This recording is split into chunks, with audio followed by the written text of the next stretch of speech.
E a gente recebeu a ligação do Michel dizendo que não chegaria a tempo em razão da chuva, ele estava se jogando da onde ele estava para cá, e pegou esse temporal aí na estrada. Nós estávamos vendo que seria uma pena o coral no dia de domingo não se apresentar, né? E a gente entendeu que Daniel seria a pessoa, né? Daniel tem sido, vou falar coringa, fica feio, mas Daniel tem jogado aí nas 12, né?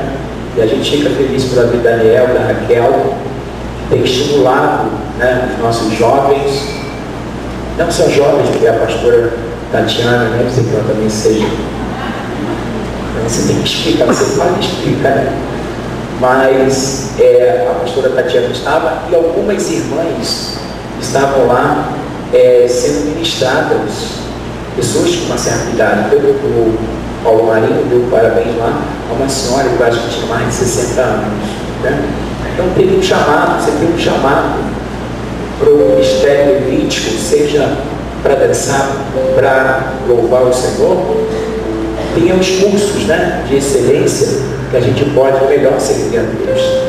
O coral é uma via de excelência também. Eu, quando eu me converti, eu nunca cantei no mundo. Me converti com 17 anos, fui para a juventude, depois casei, tiveram a ousadia de me convidar para fazer parte do coral. E eu aprendi pouco que eu sei no coral. Então o coral é essa via que vai trabalhar a sua voz e você vai se sentir muito mais seguro do lado de uma outra pessoa, né? Eu tinha um irmão Samuel que ele cantava muito, a gente chamava ele de Gogó de Ouro.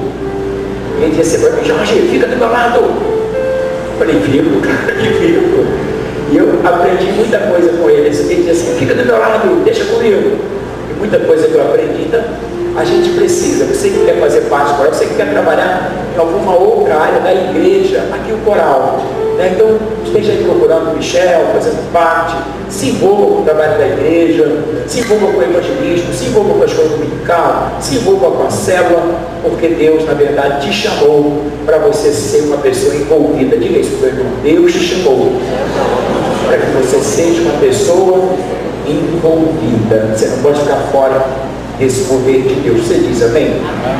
Então fica aí também a minha palavra aos formandos, né? Por essa ascensão ministerial.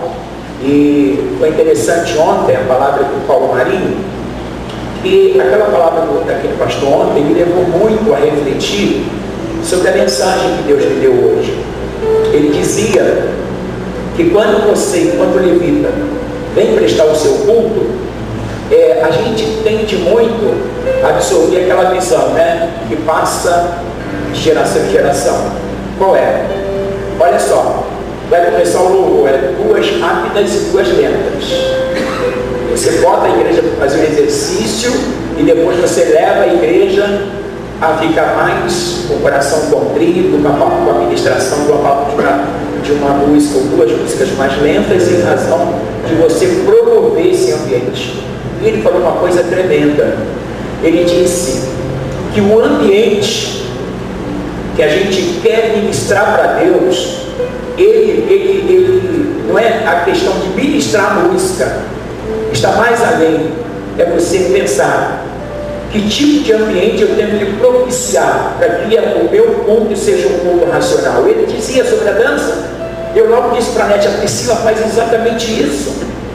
Quando o louvor de guerra, rapaz, eu vejo a Priscila aqui na frente, ela pega ali o taco dela e a Priscila faz isso. Aí estava dizendo: você não pode fazer um louvor de batalha espiritual, né, onde você está guerreando contra o seu inimigo e ficar se fazendo assim, ó. Ele fez exatamente isso, tá, irmão? Eu só estou reproduzindo. Entendamos exatamente isso. A expressão, porque a dança é uma expressão, né? É uma fala gestual, através do gesto. E ele estava dizendo uma coisa que me chamou muita atenção. Ele disse que o ministério de dança é uma das maiores revelações que Deus tem trazido hoje para a igreja, né? Porque Tanto, ele disse uma outra coisa que me chamou muita atenção, aliás, tudo me chamou a atenção.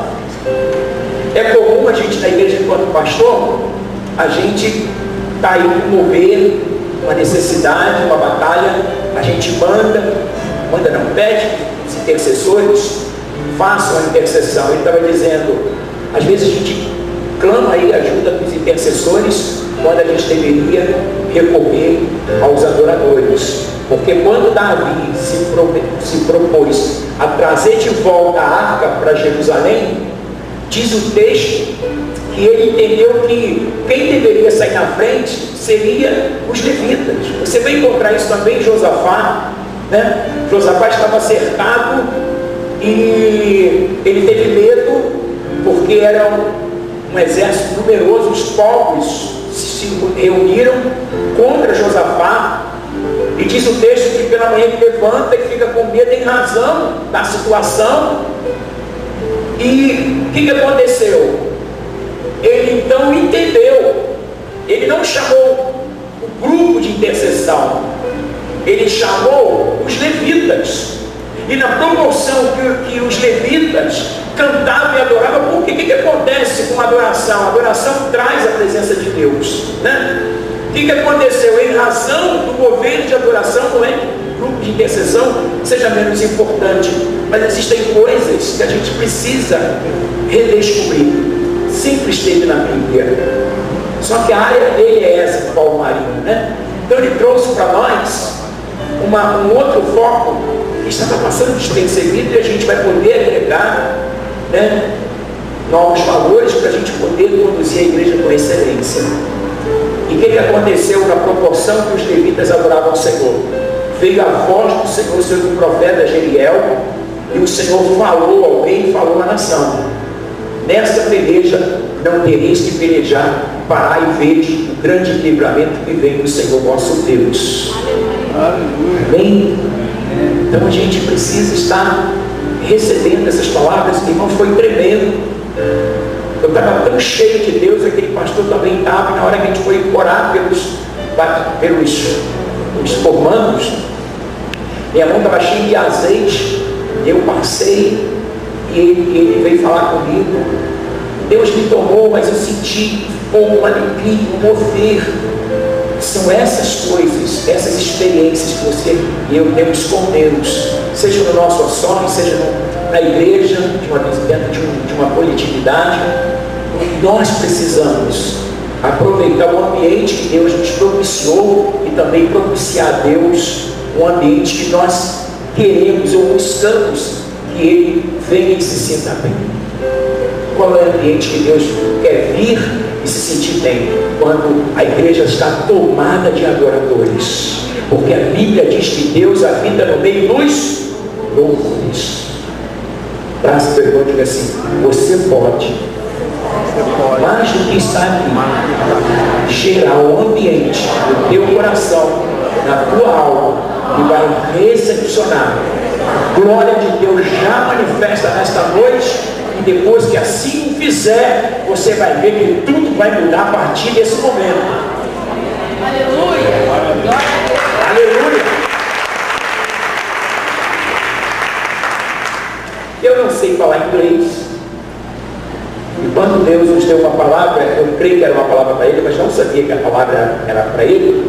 E eu falei, porque sem falar em mistério, porque fui tomado de uma alegria, de um fogo, de uma presença, porque essa coisa que eu vou falar assim, mas esse mover que nos faz ficar firmes no Senhor, né? A gente vem no domingo à noite e a gente diz: eu não vou lá assistir o culto, eu vou cultuar a Deus, eu vou fazer o culto acontecer.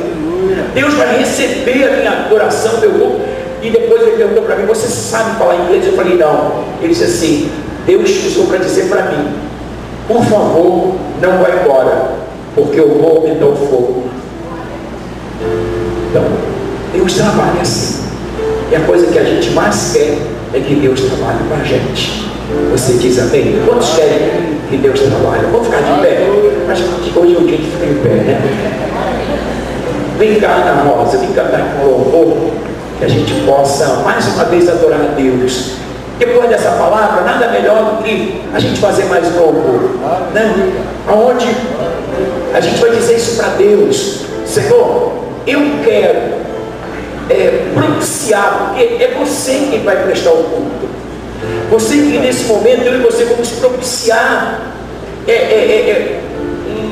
um momento, um ambiente seria o termo, um ambiente nosso, mas que comece em você, comece em mim. Porque a gente, para fazer parte de um grupo de adoradores, a gente deve ser adorador na nossa individualidade. Diga para o seu irmão: antes de você fazer parte de um grupo de adoradores, Deus te chamou para que você seja também, ou sobretudo, um adorador na sua individualidade. Porque se eu e você não conseguirmos ser adoradores da nossa individualidade, na coletividade a gente não vai ser. Mas quando os adoradores da sua individualidade se reúnem, aí, irmãos, é uma igreja de adorador ou de adoradores. Você diz amém? Vamos lá? Glória a Deus, vamos adorar o Senhor. Vamos declarar nessa noite que Ele é fiel, porque Ele é fiel, queridos. Esse louvor eu entrei cantando quando eu me casei e glorifiquei o nome do Senhor. Tu és fiel, Senhor, meu Pai celeste, pleno em poder, ao teus filhos darás.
Sim, dê a mão ao seu irmão. Dê a mão ao seu irmão. Aleluia. Diga comigo, Pai, nós queremos que esse ambiente nos traga a revelação da Tua palavra, que a Tua presença neste lugar, Tua casa, seja forte, mais revelador, mais impactante, mais envolvedor, que possa nos absorver, que nós possamos estar cheios da Tua glória, da Tua presença, que esse ambiente nosso possa atrair a manifestação do Teu poder. Tudo quanto iremos receber, guardaremos para melhor Te servir. Enche-nos, Pai. Vem com o Teu Espírito e completa a obra em nós. Completa a obra em nós.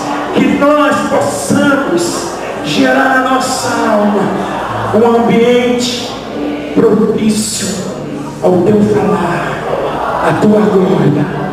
Não nos deixe, Senhor, fora, mas nos envolva nesse ambiente que tem sido construído desde o início desse culto.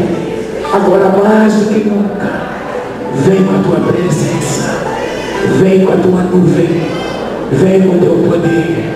Olá, canto de Nevaiô, que entre as nossas mãos, Pai, estejam as Tuas mãos, e que esta seja a nossa noite, onde Tu há de fazer coisas grandes para o louvor do Teu nome. Racanto de Novaiê, seja assim sobre nós esse mover, essa esfera espiritual, em nome de Jesus. Podem sentar.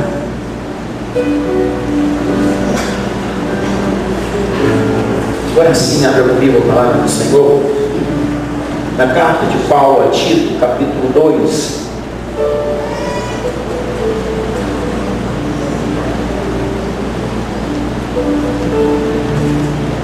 A carta de Paulo a Tito é uma carta pastoral, é uma carta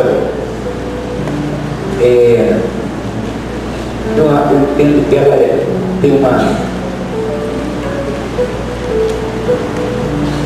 tem um objetivo específico, né? Quando a gente prega ela à noite, quando Deus assim coloca no nosso coração, porque Paulo, ele abre o seu coração e ele passa para Tito tudo quanto um Tito, enquanto um jovem pastor deveria receber. E, por conseguinte, era uma palavra que Tito ministrava à igreja que ele pastoreava. Capítulo 2, verso do 11 até o 15, diz assim o texto. Vocês acharam? Sim ou não? Diz o texto: porque a graça de Deus se há manifestado, trazendo salvação a todos os homens. Diga comigo: a todos os homens, ensinando-nos que, renunciando à impiedade e às consciências mundanas, vivamos neste presente século de uma maneira sóbria, justa e piamente, aguardando a bem-aventurada esperança e o aparecimento da glória do nosso grande Deus e nosso Senhor Jesus Cristo, o qual se deu a si mesmo por nós, para nos remir de toda iniquidade, diga, remir de toda iniquidade, e purificar para si um povo seu especial, zeloso e de boas obras. Fala disto, exorta, repreende com autoridade, ninguém te despreze. Pai, mais uma vez, oramos, porque a Tua palavra foi revelada e o Senhor revela a quem o Senhor quer. Que o Teu olhar de compaixão se volte, como tem sido durante a nossa estada enquanto povo cristão. Que o Senhor nos fale de uma maneira audível, que nós entendamos, que seja esse ambiente já preparado para que a tua palavra possa ter acolhimento no nosso coração, como a terra arada, que já foi pelos louvores, pelos adoradores. Que esta palavra, ao cair no nosso coração, que ela possa germinar, florescer e frutificar. Que esta palavra me sirva também de um grande alicerce, para que nós sejamos um povo exclusivamente seu, zeloso e de boas obras. É a minha, nossa oração, no precioso nome de Jesus. Pode sentar. Diga para o seu irmão: Deus tem uma palavra muito poderosa para nós. Bem, meus irmãos, nós temos aqui uma palavra do apóstolo Paulo, e Deus me deu um tema que está inserido aqui nesse texto que foi lido, que é bem-aventurada esperança. Foi através desse tema que eu fiquei orando hoje ao Senhor, muito incomodado com aquela palavra do Paulo Marinho, quando ele nos fez entender que algumas vezes a gente, para entender o que Deus quer falar, a gente usa o dicionário, e é válido. A gente usa a visão etimológica, que é um termo onde etimologia fala da origem da palavra, sua derivação, o que ela quer dizer, o seu significado. Isso também é muito válido. A gente usa analogia, que a gente faz comparações. A gente usa tantos outros recursos. Entretanto, são recursos que estão na esfera humana, né? O dicionário Aurélio Tipo, o mais usado. Se você for buscar a visão etimológica da palavra esperança, vamos usar a questão da esperança, né? Aí você vai encontrar, como eu encontrei, eu queria compartilhar o que eu encontrei. Diz assim: esperança, ato ou efeito, ato de esperar, ótimo, ato de esperar o que deseja, ficou melhor. Expectativa, o que é expectativa? Olha só como agora o Aurélio, ele traz um viés espiritual. Ele diz assim: expectativa, fé em conseguir o que se deseja. Ele para aqui, mas existem coisas além, porque nós não estamos falando de uma esperança fincada no Aurélio, na etimologia, na analogia, nas experiências do nosso dia a dia. A pergunta que não quer calar: por que Tito ele usa o termo bem-aventurada esperança? Por que ele não só falou de esperança? Por que Jesus, lá em João 16:33, Jesus disse assim: olha, no mundo tereis aflições, mas tende bom ânimo. Por que não só ânimo? O ânimo não é bom? É bom, mas por que o acrescentar do bom ânimo? A gente precisa entender as coisas que estão nas entrelinhas, no que tange ao ambiente que Deus quer nos trazer. Eu digo muito mais acerca de uma revelação espiritual do termo, do que propriamente dito a visão etimológica. Ela não vai avançar contigo para o céu, ela vai te deixar na terra. Vocês estão ainda aí? Amém? Amém? Então, a palavra ontem, ela me acrescentou muito, porque eu entendo exatamente o que Deus está falando, porque a igreja do Senhor, eu já dizia isso na ceia, a igreja não é uma organização, embora a sociedade entenda que nós somos um povo bem organizado, isso é bom, mas nós somos mais do que uma organização. Nós somos o corpo de Cristo na terra, então nós somos um organismo vivo. Uma organização não vai morar no céu, mas o organismo vivo vai. E o organismo vivo se chama igreja, porque o céu já está organizado. Se depender da nossa organização, a gente fecha o céu para balanço. Deus não vai usar a organização humana, porque a organização humana, ela é falha, mas o céu está profundamente organizado, e quando você chegar ali, você vai desfrutar dessa organização. Então, o que eu quero mostrar a você, e a mim mesmo, que a gente precisa sair algumas vezes daquelas coisas que muitas das vezes nos limitam, nos param, até por uma questão de satisfação mesmo. Olha, que eu fui pesquisar, eu fui incomodado, esse incômodo foi muito bom, porque eu fui um momento lá para fora da minha casa, eu disse: Deus, tu tens me dado esse tema, o que tu tens para a igreja, o que o Senhor quer falar, a gente precisa buscar em Deus, o que Ele quer falar, que ambiente espiritual Ele quer trazer nesta noite. Esse ambiente que Deus vai nos trazer nesta noite vai nos propiciar a melhor semana da nossa história. Sabe por quê? Porque o ambiente te faz ver diferente, sentir diferente, entender diferente, tomar posse diferente e vencer. Uau! Paulo está dizendo assim: porque a graça de Deus se há de manifestado, trazendo salvação a todos os homens, ensinando-nos que, renunciando à impiedade e à consciência mundana, vivamos neste presente século de uma maneira sóbria, justa e piamente. Ele fala de sobriedade, que é uma pessoa moderada, séria e que tem interesse de coração. Ele fala que nós também devemos viver no âmbito da justiça, que é a virtude de dar a cada um aquilo que é seu. Ele fala da piedade, que é amor e respeito às coisas religiosas, mas ele não para isso. Aí ele fala de compaixão. O que é compaixão? Sinônimo de compaixão se chama misericórdia.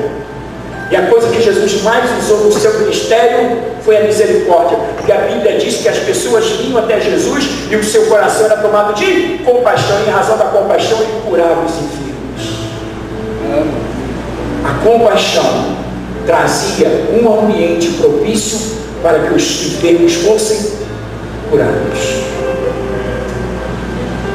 Não seria uma mera apresentação, um belo momento de Jesus poder curar as pessoas, orar pelas pessoas e serem curadas, até porque Jesus também veio 100% Deus, mas ele não usou essa prerrogativa, exceto naquele momento que ele perdoava o pecado. Mas o que eu quero dizer é que Jesus, mesmo para fazer um trabalho de cura, ele gerava um ambiente, e esse ambiente era gerado pela compaixão. Você e eu não vamos fazer nada por ninguém se antes nós fazermos, o nosso coração não for tomado de compaixão. Você não vai perdoar ninguém, nem você nem eu, se antes nós não gerarmos esse ambiente. E eu entendi muito bem o que Deus estava dizendo para mim ontem, que Deus só vai manifestar-se quando nós fizermos um ambiente para que Ele venha e se agrade do ambiente que nós geramos, seja no coração, na alma, no espírito, no entendimento, não importa. Esse ambiente precisa ser propício para Deus operar. Aleluia! Oh, aleluia!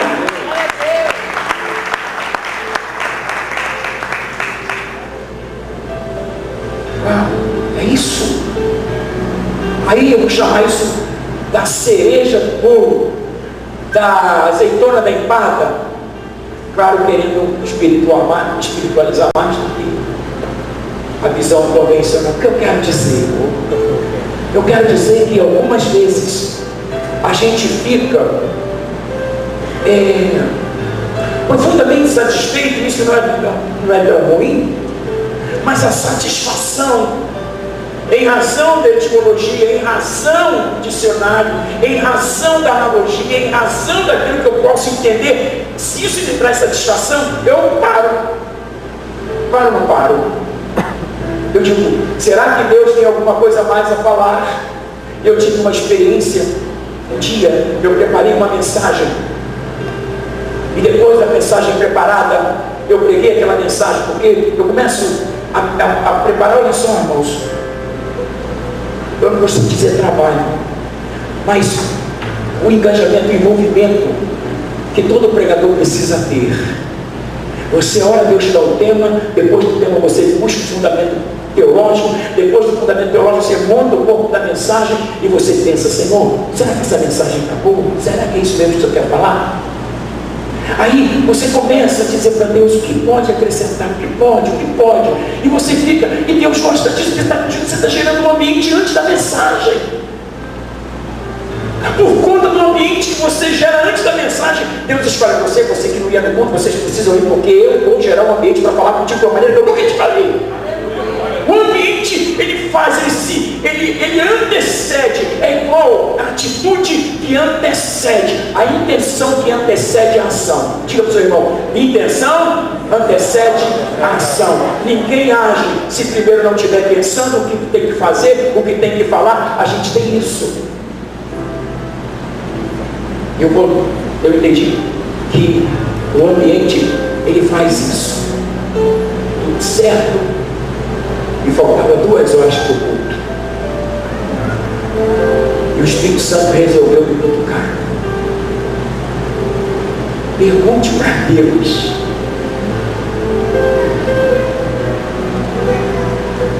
O que você já notou, mas que você não conseguiu enxergar. Eu fui fazer isso. Senhor, a mensagem está pronta, meu esposo. O que eu não consegui enxergar está pronto para eu abrir teus olhos, filho. Uau! Ele me deu uma outra mensagem. Sabe por quê? A gente vai no grau de satisfação, quando o grau de satisfação vem, campanha toca. Você para. E a pergunta é, se eu fosse mais um pouco em frente? Se eu perguntasse para Deus o que Ele ainda queria falar comigo, que eu não consegui vislumbrar, que eu não consegui entender, que eu não consegui enxergar. Esse tema.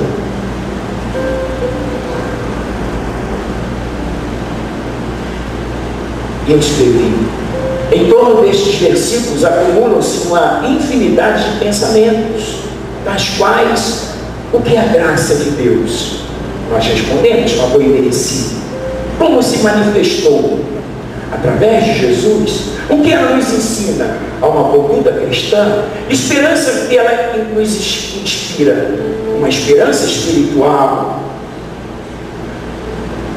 Porque existe uma esperança, ou existe uma esperança, que eu vou trabalhar esperança e fé. Existe uma fé chamada fé natural. A segunda-feira ainda não aconteceu. E você tem que trabalhar amanhã. E você pensa consigo, amanhã eu creio que eu vou ali para frente do barroco, do frescão,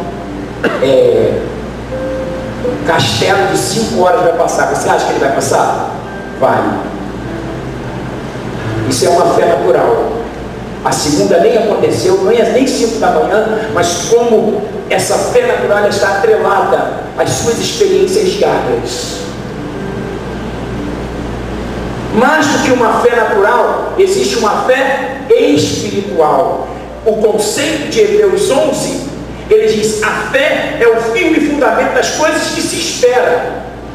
Então a fé, ela está implicitamente ligada à esperança. Mas Paulo diz, como esperar aquilo que eu vejo? Porque quem espera aquilo que vê não é esperança. É o princípio da proporcionalidade. Todas as segundas-feiras eu pego 5 da manhã e pego o castelo, e eu creio que amanhã, dia 30, 5 da manhã, eu vou estar batendo o cartão, dando bom dia ao seu Joaquim, que pega comigo, e a gente vai embarcar no 5 da manhã. Mas a palavra de Deus diz que a fé vem pelo ouvir, e ouvir a palavra de Deus. Está falando de uma fé espiritual, não de uma fé natural, não daquilo que nos move porque nós sabemos que vai estar lá amanhã, mas por aquilo que nos move que nós não sabemos. Nunca tivemos experiência de uma segunda-feira e Deus diz assim para você, amanhã eu vou abrir uma porta que você me pede há muitos anos e você não sabe como se abriria essa porta, mas amanhã eu vou te dar uma experiência inédita, eu vou chamar o Deus, já que você nunca teve. Isso é fé, sim ou não? Você não vai estar fincado nas suas experiências, na etimologia, no dicionário Aurélio, na analogia. Você vai estar na dependência de Deus. Bata na mão do Senhor e diz assim: depender de Deus é gerar um clima, um ambiente onde o milagre se materializa. A sua total dependência move o céu, e por tua causa o céu vem em teu socorro. O céu vem em nosso socorro.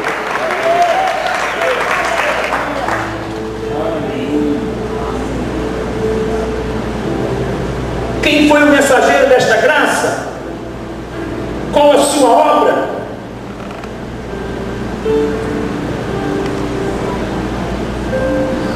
Continuemos aqui no texto. Ele diz: aguardando a bem-aventurada esperança. E podemos, juntamente com esse texto, eu falei não só de Jesus, como falou acerca do bom ânimo, a gente poderia também discorrer sobre Josué. Josué 1,7, vamos botar na tela Josué 1,7, que eu queria estar falando sobre Josué 1,7.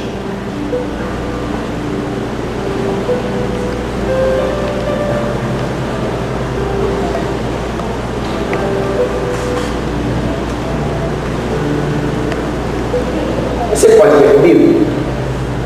Então, somente esforça-te e tem muito bom ânimo, cuidando de fazer conforme toda a lei que meu servo Moisés te ordenou. Não te desvies nem dela, nem para a direita, nem para a esquerda, a fim de que sejas bem-sucedido por onde quer que andares. Deus poderia dizer a Moisés: tão somente esforça-te e tenha ânimo. Por que o bom ânimo? Será que não seria o momento de Deus falar assim para ele: ó, para aqui nesse bom ânimo? Vai além de uma visão etimológica, além de uma visão terminológica, além de uma visão do dia a dia, das comparações. Por que bom, Senhor? Porque Paulo diz: bem-aventurada esperança. É porque Paulo está deslocando a esperança de qualquer entendimento meramente humano. Ele está dizendo: não é uma esperança que você espera, seja num homem, seja numa promessa que alguém te fez. Ele está dizendo bem-aventurança ou bem-aventurada. Aí você vai entrar nas bem-aventurança que Jesus profere lá no livro dos Evangelhos. Você vai ver que é alguma coisa que tem uma conotação divina. Nos fala de uma esperança divina, e uma esperança divina, ela é proporcionada por Deus. Diga isso para o seu irmão: a esperança divina, ela é proporcionada por Deus. Nós temos aí, com esse problema no Brasil, algumas pessoas dizem: olha, eu acho que o governo federal não vai pagar o 13º. Aí alguém diz: tem esperança. Aí alguém vem e diz: o Pezão mandou dizer que ele não sabe se vai pagar o 13º. Aí alguém diz: tem esperança. E a gente pode também jogar para o município, assim sucessivamente. Mas é uma esperança que já é uma frase feita. Ela não gera um ambiente, porque você diz para a pessoa, você é a maneira de você liberar para a pessoa. É o momento de reflexionar, o momento de ficar mais tranquila, o momento de esperar. Mas deixa eu dizer uma coisa para você: é igual o Salmo 40.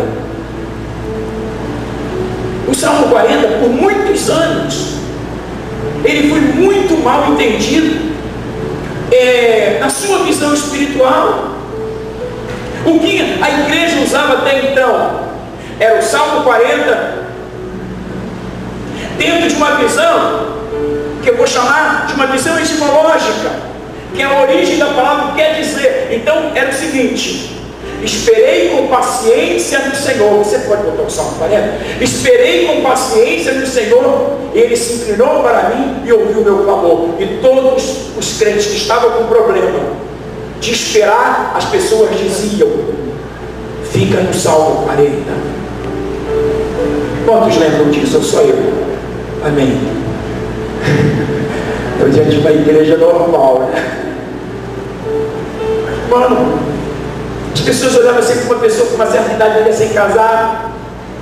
Irmão, eu acho que no caso já cheguei a tal idade. Mano, fica no Salmo 40, aleluia. É quase uma de mistério. Parecia que recebeu o Salmo 40, era dizer assim, ó. Quase lembram, vou nem cantar, mas tinha um louvor lá com as irmãs que dizia assim: estou balançando, mas não vou cair.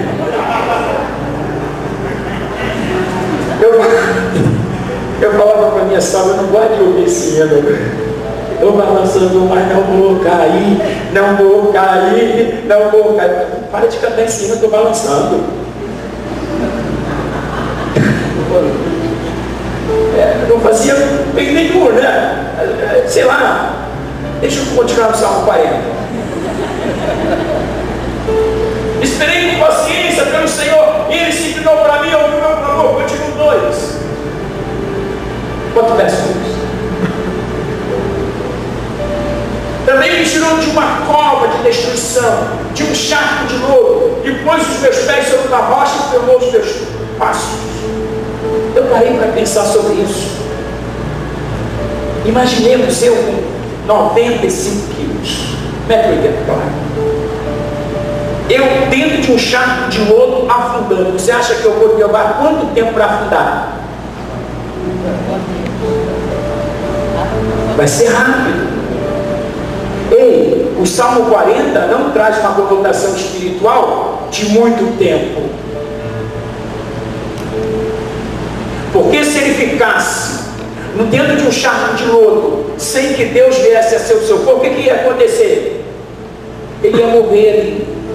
Olha o que Davi diz: também me tirou de uma cova de destruição, de um charco de lodo, e pôs os meus pés sobre uma rocha. Ou seja, eu esperei com paciência, e a paciência não está na visão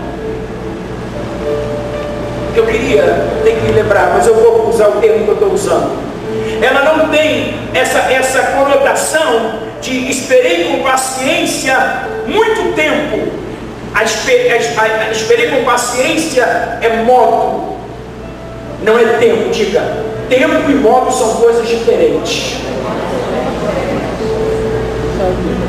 Se você não tiver um modo de esperar em Deus, se a tua maneira de esperar não gerar um clima, um ambiente de espera, dizendo: Deus, eu vou esperar em Ti, mas Tu sabes que o meu coração está firme, aí você não vai precisar esperar muito tempo, porque o modo sobrepõe o tempo. Glória a Deus, aleluia. Ele poderia dizer: eu vou então aqui trazer uma visão sumária, uma síntese do Salmo 40. Esperei com paciência no Senhor, e Ele se inclinou para mim e ouviu meu clamor, e em fração de segundos colocou o meu pé sobre a rocha. Ou seja, Deus foi muito rápido.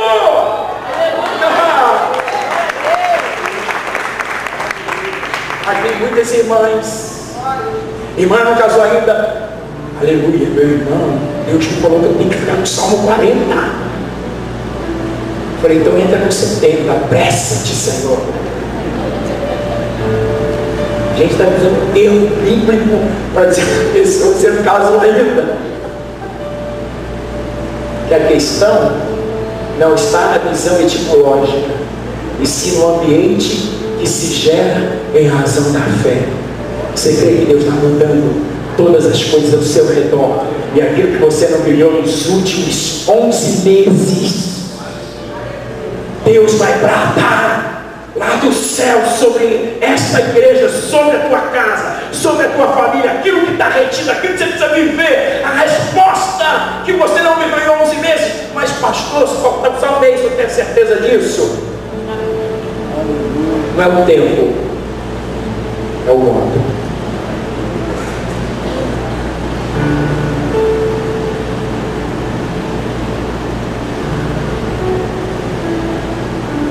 Elias, uma questão de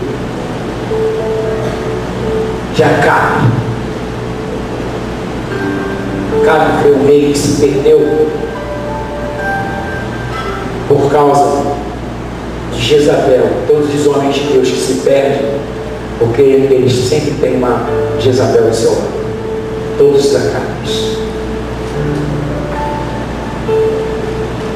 Você vê um homem bem sucedido, é porque ele não é um Acabe, muito menos tem uma Jezabel do seu lado. Ele tem uma Rebeca.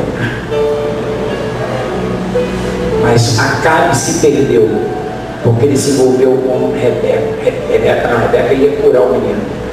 Ele se envolveu com Jezabel. Eu entendo que todo homem espiritual, quando se perde, é porque ele se coloca na condição de Acabe. E quando a pessoa tem um comportamento de Acabe, logo aparece uma dos atos. Jezabel.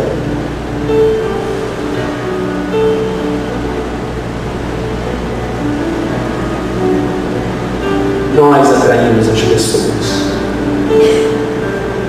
Se as pessoas virem em nós um comprometimento com Deus, as pessoas que não querem nada com Deus não querem fazer parte do nosso grupo, nem do nosso relacionamento. Elas vão dizer: esse camarada é muito chato, esse pastor só fala de Deus. Por que eu não vou falar de Deus? Tudo que ele faz, antes vamos orar primeiro? Por que não orar primeiro? Tudo que ele faz, ele diz: vamos orar para ver se você está na vontade de Deus. Quando é que vai fazer a nossa vontade? São esses confrontos que a gente vai ver. E aí você define as pessoas que vão se tornar seus amigos na proporção de quem tu és. Diga para o seu irmão: você define o teu comportamento e também atrai pessoas que vão se relacionar contigo. O teu posicionamento em Deus vai fazer com que as pessoas que não têm nada a ver com Deus caiam fora. E Deus vai começar a atrair você, vai fazer um imã só de gente cheia de Deus, cheia de Deus, cheia de Deus, cheia de Deus. E daqui a pouco você vai ser cheio de Deus, a tua casa cheia de Deus, porque é isso, irmãos.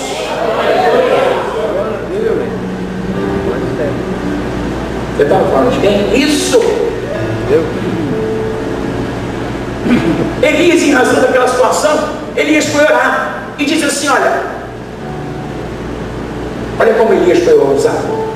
Ele disse: segundo a palavra da minha boca, não vai chover sobre a terra nos próximos dias. Cessou, parou de chover. Aí eu te pergunto: quanto tempo levou para voltar a chover? 3 anos e 6 meses. Por que voltou a chover? Porque ele voltou para orar e disse: Senhor, pode trazer água sobre a terra. O teu modo determina o tempo. Diga para o seu irmão: o teu modo de viver para Deus, de agradar a Deus, de chamar Deus na tua vida, vai definir o tempo. Se você está esperando muito tempo, é porque o modo está errado. Mas muda o modo e Deus traz o tempo. Assim diz o Senhor.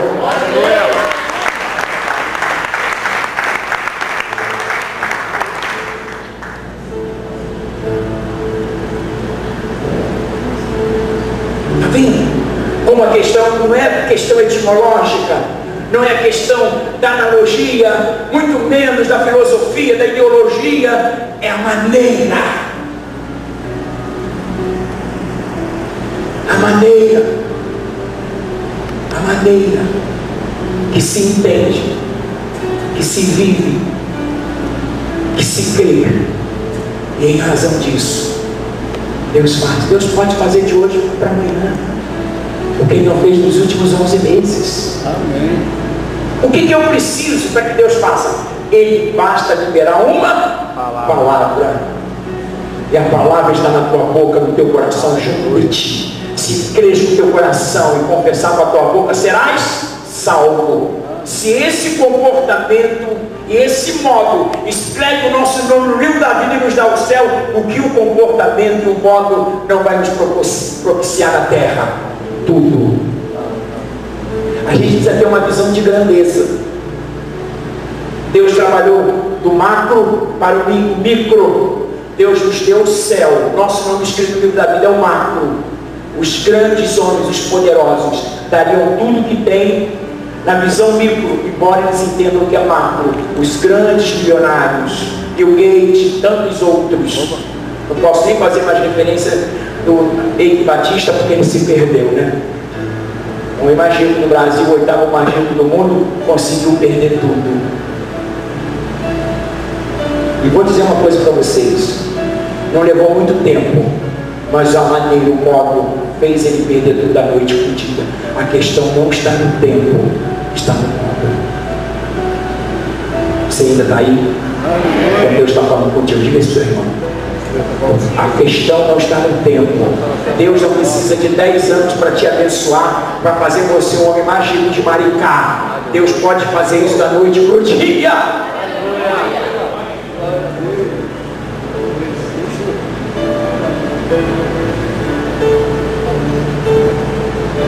Passou um tempo e encontrei aquela irmã de novo. A irmã já casou? Pelo amor de Deus. O Salmo 40 não é isso que Deus quer falar. Mas não, pastor, não, senta aqui, irmã. Sabe o que acontece?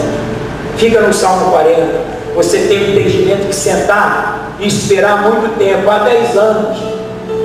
Sento balançando, mas não vou cair, não vou. Fica cantando durante 10 anos.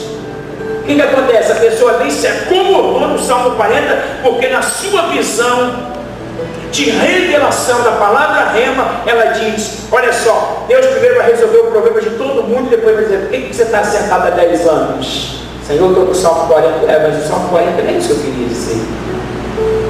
A tua satisfação sem um fundamento bíblico vai te impedir de viver o que Deus tem para você desde ontem.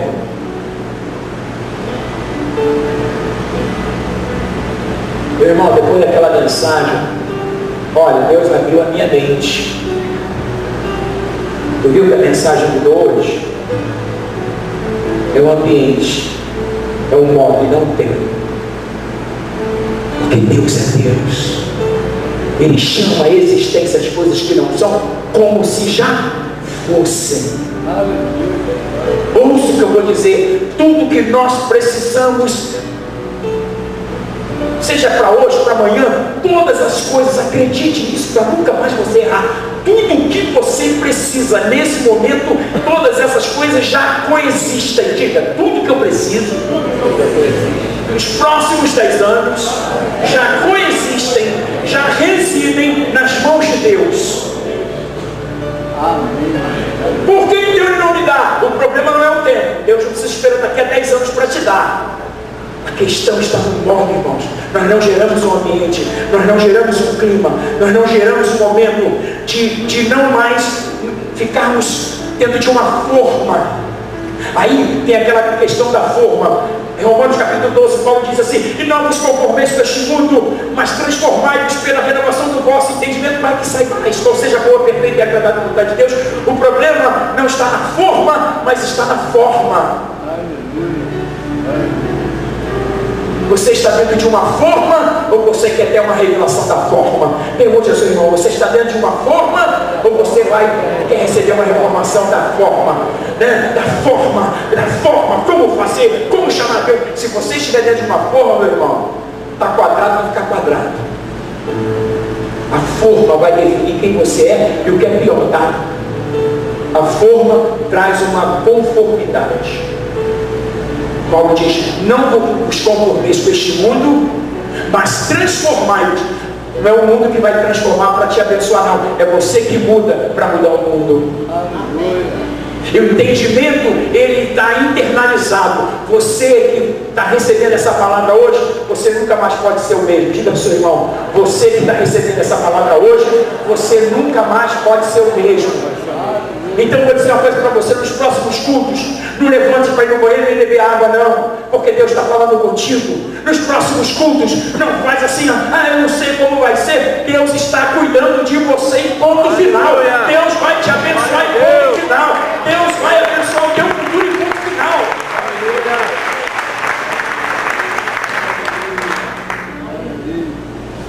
Isso aqui, irmãos, não tem um fundamento etimológico, não tem um entendimento terminológico, nem analogia, nem filosofia, nem ideologia. E vou dizer uma coisa para você: eu poderia até dizer que tem um fundamento com aquilo que eu tenho vivido, em razão daquilo que Deus tem me proporcionado pela misericórdia de Deus, mas eu vou além. A Bíblia diz que aquilo que os olhos não viram, que os ouvidos não ouviram, que não subiu ao coração do homem, é aquilo que Deus tem preparado para aqueles que o amam. Não basta dizer assim: Senhor, eu te amo, tu sabes do meu coração, sonda-me e vê se há algum caminho mau, cheio de piela, cheio de atalho. Pede para Deus sondar, não. Repara o caminho, depois diz: Deus, me ajuda a refazer o caminho.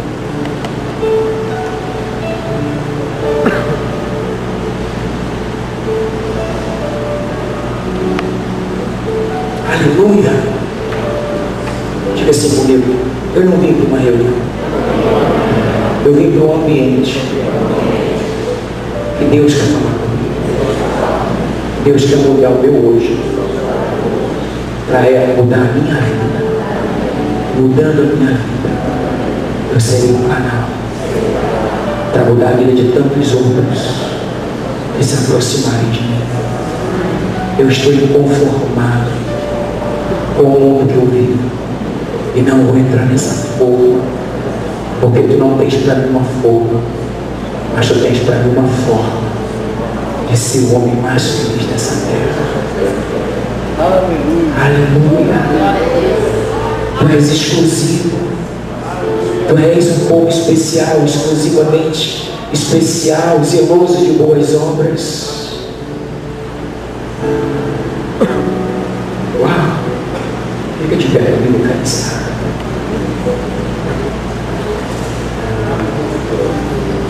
Podemos cantar aquele louvor: sempre perto está, quero estar junto aos seus pés,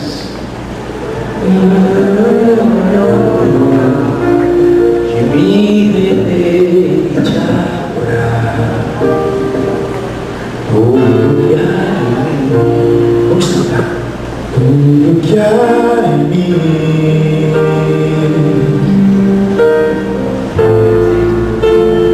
quero te ofertar.